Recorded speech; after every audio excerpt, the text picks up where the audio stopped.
ने जैसे ही अपनी पहली डुबकी लगाई, उसे ऐसा लगा जैसे किसी ने। राहुल अचानक उठा और टेंट से निकलकर कहीं चल दिया। उसने हड्डी की माला पहन रखी थी और चेहरे और शरीर पर राख। जब तक राहुल की अजीब हरकत शुरू नहीं हुई। पंडित ने जैसे ही राहुल को देखा, अचानक पीछे हटकर बोला, आकर एक अघोरी से मिले। अघोरी बोले, कुछ नहीं होगा इसे।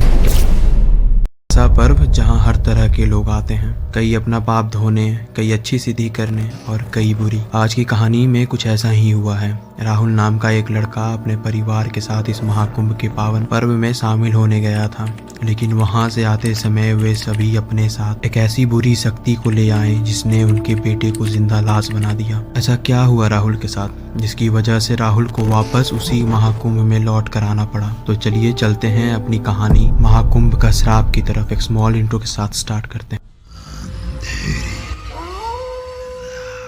राहुल एक 18 साल का लड़का अपने परिवार के साथ महाकुंभ के लिए निकल चुका था। इतने साल बाद आने वाले पर्व महाकुंभ को देखने के लिए और अपने पापों को माँ गंगा, सरस्वती और माँ यमुना में धोने के लिए इसके माँ बाप भी उतने ही उतावले थे और खुश थे।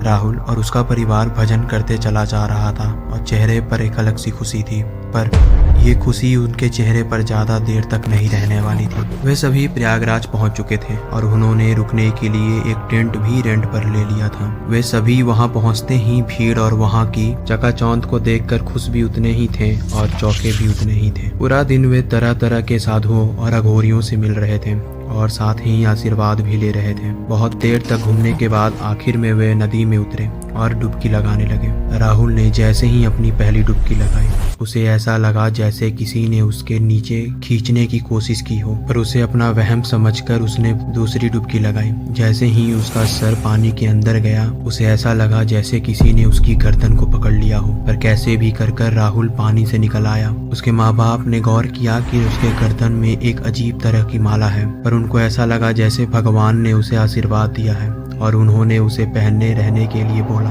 अब तक वो बहुत थक चुके थे। पास में ही उनका टेंट था। वे सभी वहां जाकर सो गए क्योंकि सुबह उनको वापस भी जाना था। काफी रात हो रही थी, फिर भी वहां काफी हलचल थी। तभी राहुल अचानक उठा और टेंट से निकलकर कहीं चल दिया, जैसे उसे पता हो उसे कहाँ जाना है। अपने टेंट से काफी दूर नदी के तट पर पहुंचा। वहां एक आदमी हवन कर रहा था। उसने हड्डी की माला पहन रखी थी और चेहरे और शरीर पर राख लगा था। उसने बिना राहुल को देखे बोला, आ गए, आओ बैठो। राहुल उसके ठीक सामने बैठ गया। राहुल अंदर ही अंदर सोच में था, मैं ये सब क्यों कर रहा हूँ, मैं खुद को क्यों नहीं रोक पा रहा हूँ। तभी उस आदमी ने कहा, तुम वही करोगे जो मैं तुम्हें करने को बोलूंगा। राहुल अंदर ही अंदर बहुत डरा हुआ था। तभी उस आदमी ने कहा, अभी तुम जाओ, तुम्हारा काम हो गया है। राहुल उठकर जाने लगा। जैसे ही वो थोड़ी दूर गया, उसने पीछे मुड़कर देखा। वहाँ उस आदमी के साथ दो और लोग बैठे थे, पर दोनों इंसान नहीं थे। वो उसके सिद्ध किए प्रेत थे। उन प्रेतों ने राहुल की तरफ देखा। तभी उस आदमी ने चिल्लाकर बोला, निकलो यहाँ से। राहुल अपने टेंट में आकर सो गया और सुबह वो सभी अपने घर के लिए निकल गए।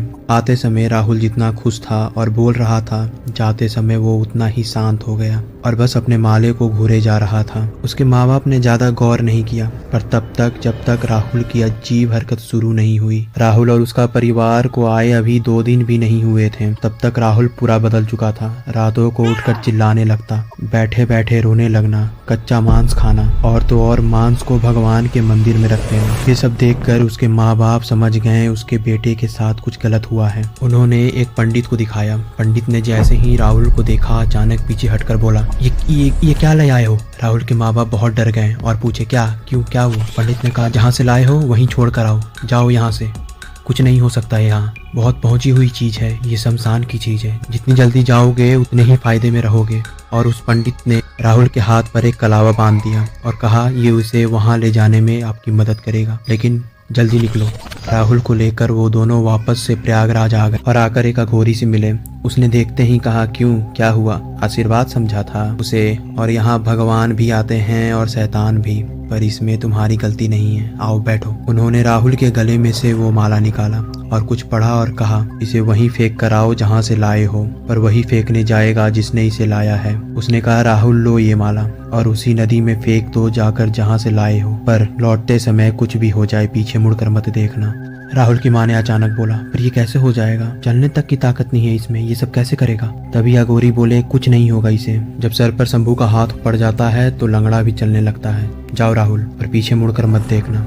राहुल वहां गया और पानी में माला को फेंक कर वापस आने लगा। तभी उसके माता पिता ने दूर से ही देखा कि पानी में से 2 आंखें बाहर आई, गुस्से से लाल। तभी अघोरी ने कहा, देख रहे हो क्या चीज है ये? राहुल जैसे ही वापस आया, अघोरी ने उसे बैठाया और पूरी शरीर पर राख मल दी और कहा, जाओ और नदी में 2 डुबकी लगा कर आओ। पर राहुल डरा हुआ था। अघोरी ने कहा, तुम्हें कुछ नहीं होगा, पर शंकर शंकर बोलते जाना। राहुल जाकर आ भी गया। तभी अघोरी ने कहा, अब ये ठीक है, ले जाओ इसे, पर ध्यान रहे मांस से दूर रखना, कम से कम 1 महीने तक। राहुल के पिता ने उनसे पैसे के लिए पूछा। अघोरी हंसा और बोला, अरे जा तू, किसकी कीमत लगा रहा है, मेरे भोले की या अपने बच्चे की जान की? जा जा। अब राहुल बिल्कुल ठीक है। क्या आप भी महाकुंभ में गए या जाने वाले हैं तो अपना एक्सपीरियंस हमारे साथ जरूर शेयर करिएगा। तब तक मैं चलता हूँ आपके लिए एक और डरावनी कहानी ढूंढने, सच्ची कहानी।